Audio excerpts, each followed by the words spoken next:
नमस्कार मित्रों, गुरुकुल की इस व्याख्यान माला में आप सब लोगों का स्वागत है। मैं doctor Pankaj Kumar Mishra, associate professor Saint Stephen's college, एक बार फिर से आप लोगों के सामने मृच्छकटिकम की श्रृंखला को लेकर के उपस्थित हूं। हम लोग मृच्छकटिकम के चतुर्थ अंक को पढ़ रहे हैं। मित्रों, यूं तो क्लासिकल एरा, जिसे कि हम शास्त्रीय युग भी कहते हैं साहित्य की दृष्टि से, इस एरा के जो लिखे काव्य होते हैं उनके नायक, प्रतिनायक या नायिका या अन्य चरित्र हमारे आम जीवन के नहीं होते। वे या तो दिव्य होते हैं या राजकीय परिवेश के चरित्र होते हैं। हाँ, वो एक अलग पक्ष है कि कवि अपनी सूक्ष्मता से उनको हमारा प्रतीक अवश्य बना देते हैं, लेकिन उस युग का एक काव्य, एक नाटक जो कि अपवाद के रूप में माने जाते हैं, वह है मृच्छकटिकम। मृच्छकटिकम के जो नायक हैं या उनकी जो नायिका है, वो हमारे और आपके जीवन के चरित्र हैं। उनके जितने भी को जो कैरेक्टर्स हम जिसे कहते हैं, हम आप में से कोई ना कोई होते हैं। इसलिए उसमें प्रतीक ढूंढना कम, बल्कि समाज के यथार्थ को देखना अधिक होता है। हम लोगों ने चतुर्थ अंक के कुछ अंश को पढ़ा था और उसके आगे के अंश को हम लोग पढ़ना शुरू करेंगे। और हम लोगों ने देखा था कि शर्विलक का प्रवेश हो चुका है और शर्विलक अपना जो है अपने आप से वो बात कर रहा है, अपनी बातों को यानी अपने को एज अ कैरेक्टर वहां पर एस्टैब्लिश कर रहा है। शर्विलक प्रवेश करते हुए उनका एक बड़ा सुंदर प्यारा सा, कई सारा भी मोनोलॉग में उनके श्लोक आते हैं, अपने मनोव्यथा, अपनी पीड़ा, अपने एक्सपीरियंसेज वो शेयर करते हैं कि दत्वा निशाया वचनीय दोषम निद्राम च जित्वा नृपतेश्च रक्षान स एष सूर्योदय मंद रश्मि क्षपात क्षयात चंद्र इवास्मि जातः।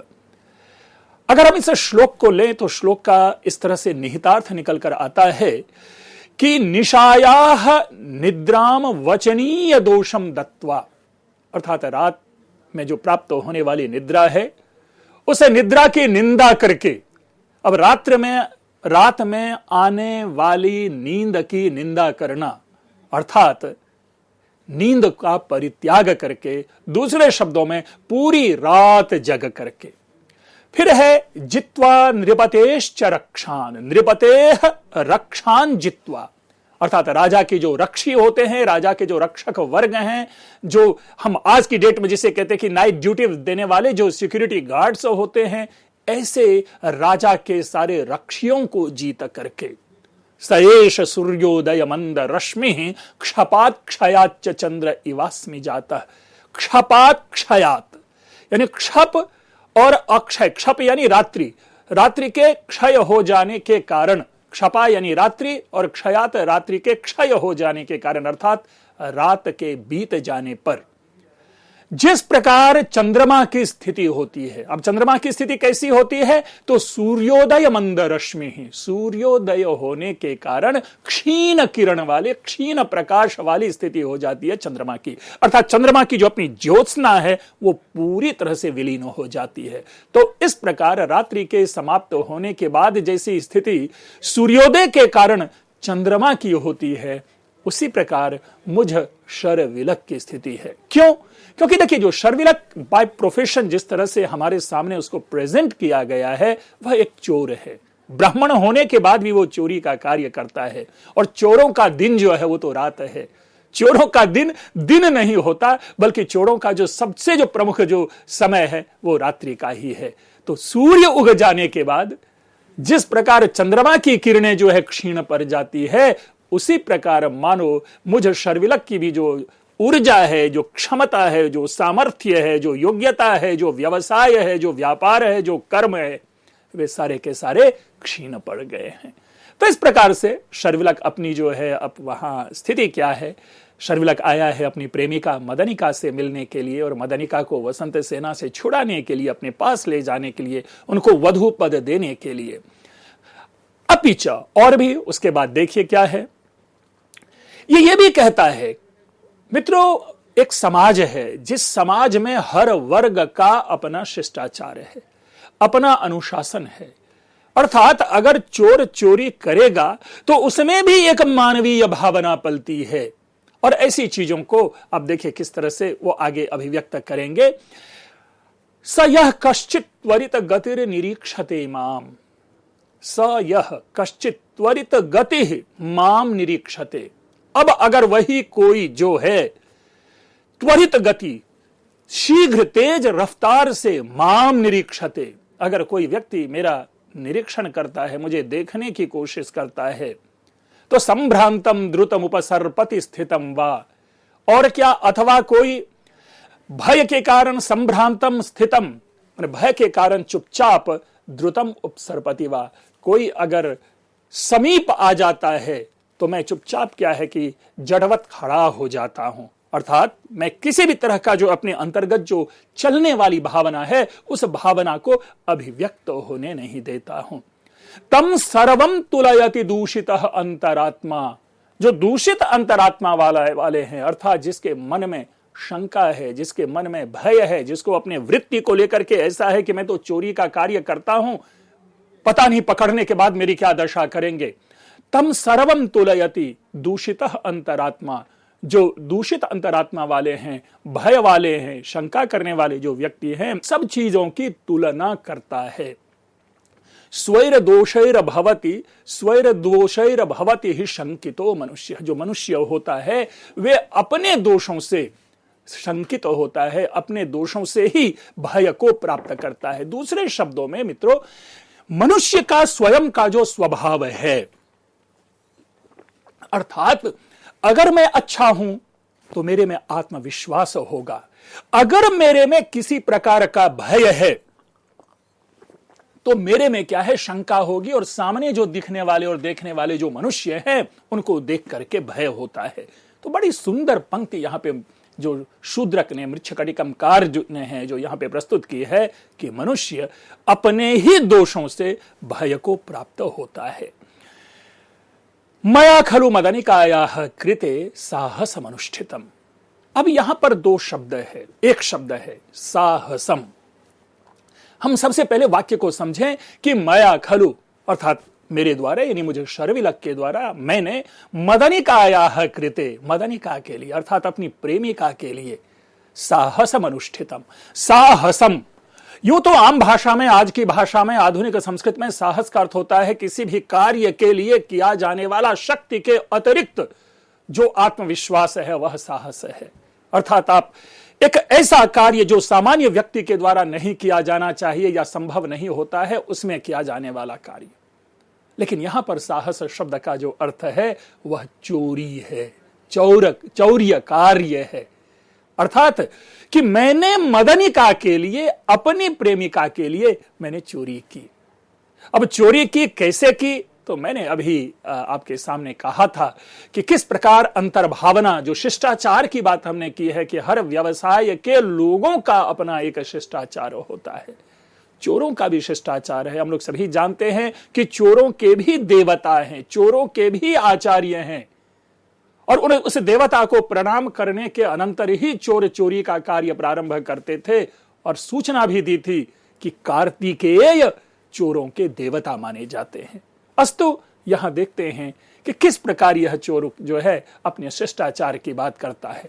परिजन कथासक्तः कश्चित् नरः समुपेक्षितः। कश्चित् नरः, कोई व्यक्ति, कोई आदमी, वह आदमी जो कि परिजन कथासक्तः, परिजन यानी सेवकों के द्वारा, भृत्यों के द्वारा, नौकर चाकर के द्वारा संवाद कर रहा होता है, तो हमने उसके घर में चोरी नहीं की। अब देखिए यहां पर अब इस वाक्य का हमें अर्थ नहीं लग रहा। चोर को तो ऐसा ही अवसर चाहिए ना कि मालिक का ध्यान किसी और जगह हो। तो मालिक अपने नौकरों से, अपने सेवकों से बातचीत कर रहा है, संवाद कर रहा है, तो ऐसे में उस घर में क्यों नहीं चोरी करेंगे। मैं व्यक्तिगत यह समझता हूं कि इनकी जो सहानुभूति है, इनकी जो सद्भावना है, वो परिजन के प्रति है, सेवक के प्रति है, कि कहीं यह दोष इस सेवक के ऊपर न आ जाए और इसकी डांट, इसका दंड सेवक को ना मिले, इसलिए वो उस व्यक्ति के घर में चोरी नहीं करता। फिर दूसरा देखिए, क्वचिदपि गृहम नारी नाथम निरीक्ष्य विवर्जितम।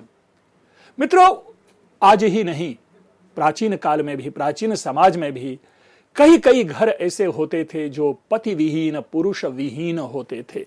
तो नारी नाथम गृहम, तो यहां पर अर्थ हुआ कि नारी एव नाथः यस्य गृहस्य तम, जिस घर का स्वामिनी, जिस घर की स्वामिनी, जिस घर की मालकिन नारी है, उस घर को देख करके, लेकिन फिर भी उस घर में हमने चोरी नहीं की, उस घर को छोड़ दिया। देखिए, क्योंकि नारी की दशा, नारी की मनोदशा, नारी की दुर्दशा या नारियों की जो स्थिति है समाज में, हम इससे अभिव्यक्त पाते हैं। स्वाभाविक रूप से यहां पर नारी के प्रति इस चोर की सहानुभूति है कि यदि पुरुष इस घर में होता तो हम जरूर चोरी कर लेते, लेकिन चूंकि इस घर में केवल नारी रहती हैं, उनकी जीविका कैसे चलेगी, उनकी जीविका कैसे चलती होगी, इन सारी बातों का विचार करके, विमर्श करके यह शर्विलक उस घर में चोरी नहीं करता।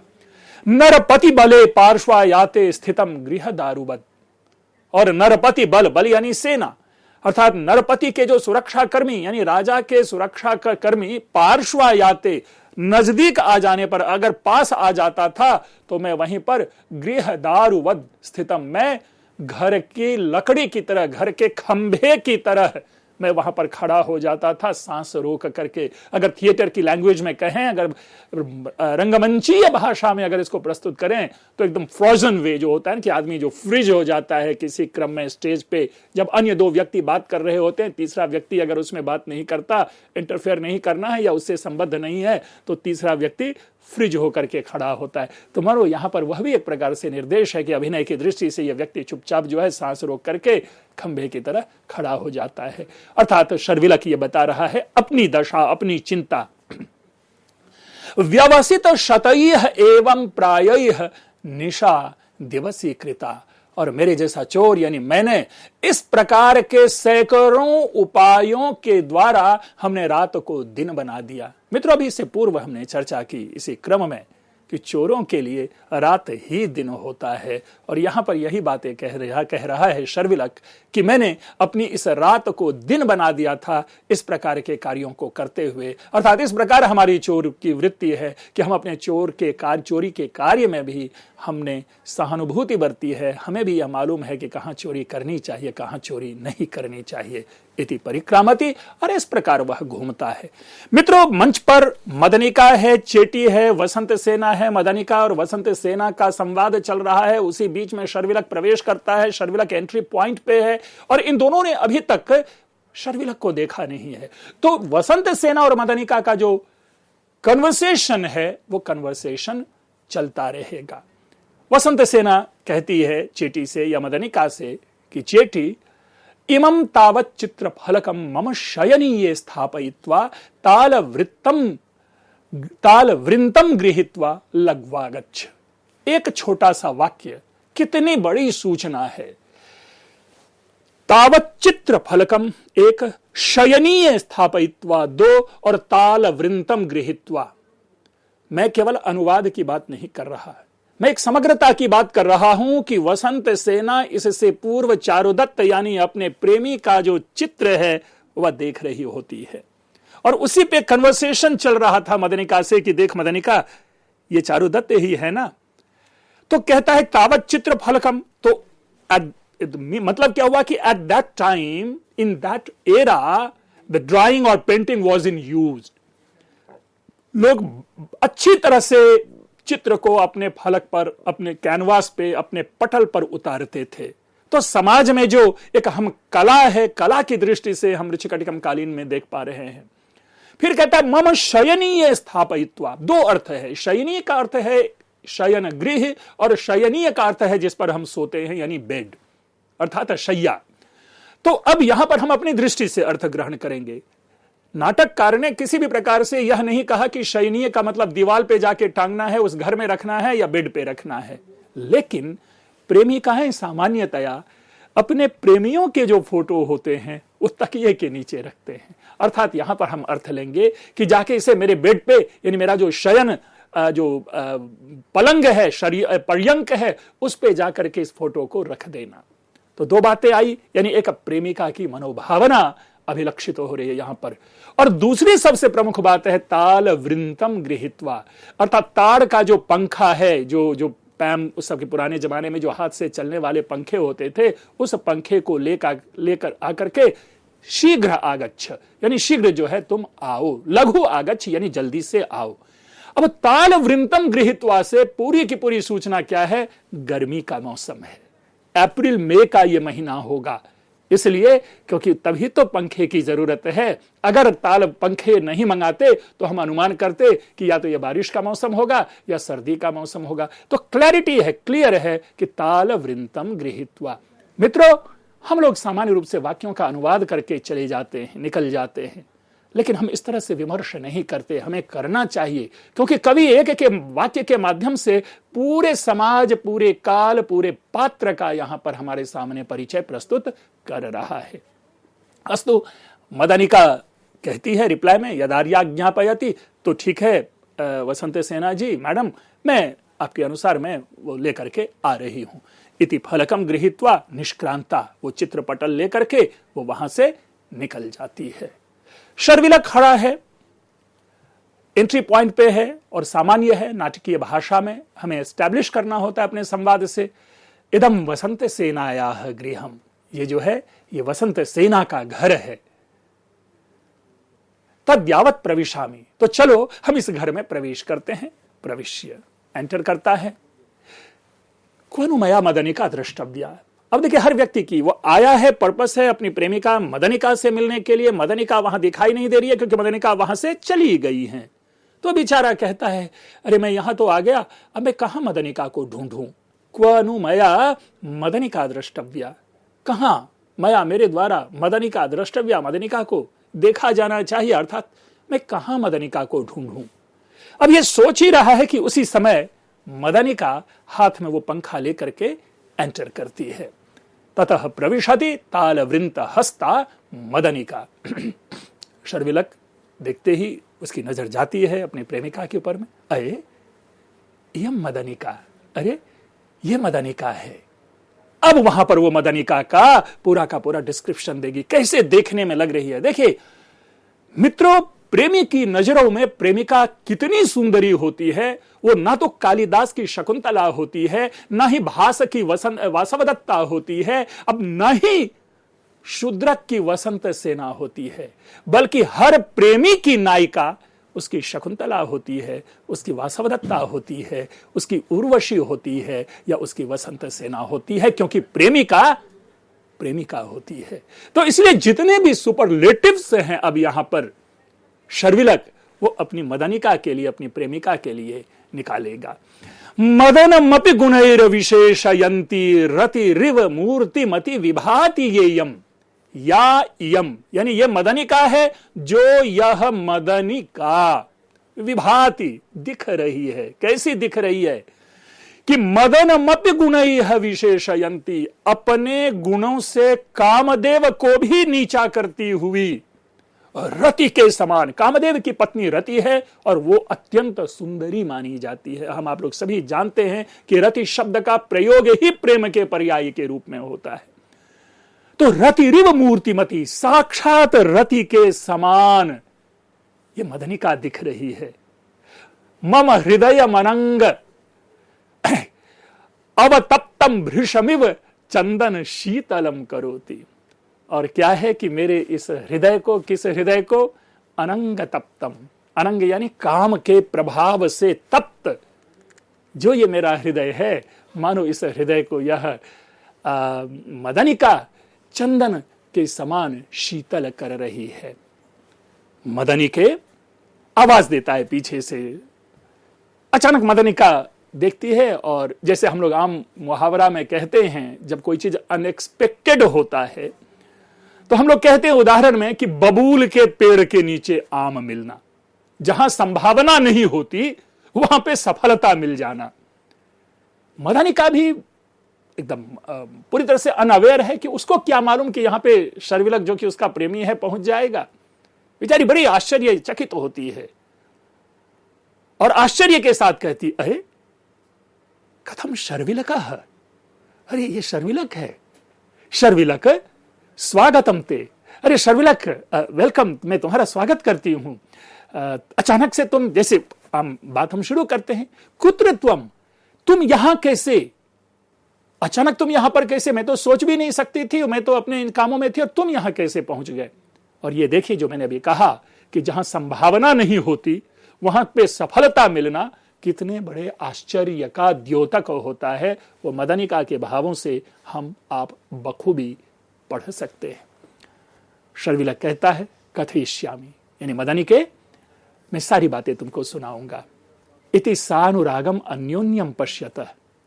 अब दोनों को एक ब्लॉक मिला है, एक पूरी तरह से कह सकते हैं कि एक फ्रेम मिला है मंच पर, और दोनों एक दूसरे को आबद्ध होकर के एक दूसरे की आंखों में देखने लगते हैं, जो सामान्य रूप से प्रेम में प्रेमी और प्रेमिका के मध्य का एक सामान्य है, जो एक दूसरे को देखना। इसी बीच अब वसंत सेना को लगा कि अरे यही तो रूम है, और मैंने मदनिका को कहा था कि जल्दी से पंखा ले आ, अभी तक आई नहीं मदनिका। तो वसंत सेना बेचारी कहती है कि चिरई थी मदनिका। अरे ये क्या बात होगी, मदनिका आज बहुत लेट लगा रही है अभी। तब कुत्र न खलु सा, अरे वो पता नहीं वो कहां गई, अभी उसको लेके आ जाना चाहिए था। सामान्य सी चिंता की बात है कि अगर हम इस रूम में हैं, अपने दूसरे रूम से कहें भाई किसी को कि जरा ला करके देना ये किताब, और आने में आधा घंटा लगा दे, तो स्वाभाविक रूप से चिंता होती है, क्या बात की मैं तो प्रतीक्षा कर रहा हूं और अभी तक आया नहीं लेकर के। तो चलो चल करके देखते हैं। वसंत सेना भी उठती है और गवाक्षकेन दृष्ट्वा, अपनी खिड़की से, गवाक्ष से जो वेंटिलेटर एंड ऑल होती है, पुराने जमाने में भी स्थापत्य की ओर भी निर्देश हो गया कि जिस कमरे में वसंत सेना है उस कमरे में एक खिड़की होगी, एक देखने की जगह होगी, तो वहां से ऐसे देख करके, और वो भी अरे कथम ऐसा केनापि पुरुषकेन सह मंत्रयंती तिष्ठति। अरे ये जो मदनिका है ये तो किसी पुरुष के साथ बातचीत कर रही है। हाँ भाई, स्वाभाविक है, जो मदनिका, जिस मदनिका ने आज तक वसंत सेना से किसी पुरुष की चर्चा नहीं की होगी चारुदत्त के अतिरिक्त, वो वसंत सेना किसी पुरुष से, जो मदनिका किसी पुरुष से बातचीत कर रही है। यथा अतिस्निग्धया निश्चल दृष्टिया पिबन्ती वैतम निध्यायति तथा तर्कयामि एष स जनः एनम इच्छत्यभुजिष्यम कर्तुम। अब देखिए कि जिस प्रकार मैं वसंत सेना इन दोनों को देख रही हूं कि ये दोनों अति स्निग्धया, अत्यंत प्रेम भाव से, निश्चल दृष्टिया, अपलक दृष्टि से, पिबंती यानी मानो आंखों से पीती हुई एक दूसरे को, एतम निध्यायति, क्या है कि इस प्रकार इन दोनों को का ध्यान कर रही हैं, यानी टकटकी निगाह से एक दूसरे को देख रही हैं। इसे ऐसा लग रहा है, ऐसा मैं तर्क करती हूं कि एष सजनः एनाम इच्छति, यानी ये जो पुरुष है इसके साथ, वह चाहता है अभुजिष्यम कर्तुम, अर्थात इनको बंधन से छुटकारा दिलाने के लिए, अर्थात यहां से ले जाने के लिए। तद रमताम रमताम मां कस्यापि प्रीतिच्छेदो भवति। रमन करें आप दोनों, रमन करें आप दोनों। मैं यह नहीं चाहती कि मैं किसी के प्रेम में विच्छेद करूं, किसी के प्रेम को तोड़ूं। देखिए पुराने जमाने में भी प्रेम को किस प्रतिष्ठा से देखा जाता था कि कोई भी प्रेम में व्यवधान नहीं बन रहा। न खलु आकारयिष्यामि, मैं इसे नहीं बुलाऊंगी। मित्रों, इसके बाद हम अपनी चर्चा को आगे जारी रखेंगे। आप लोगों ने अभी तक सुना, आप लोगों का बहुत बहुत धन्यवाद।